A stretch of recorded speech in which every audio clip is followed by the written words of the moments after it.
In this video, I am going to show you how to know if my Facebook account is open in another device. So first of all, open up your Facebook application.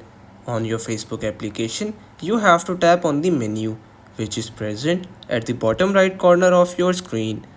Now on the menu, you have to tap on the settings icon which is present at the top right corner of your screen.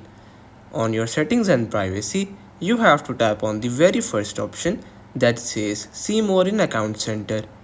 In your account center, you have to scroll down and tap on password and security.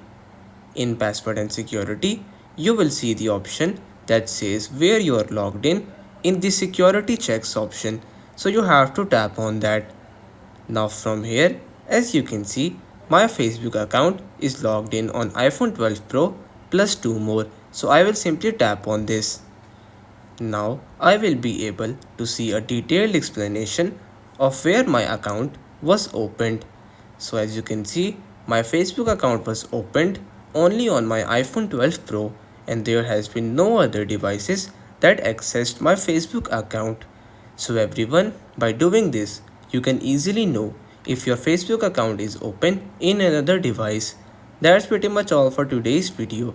Consider subscribing to our channel for more informative videos in the future. Until then, stay safe.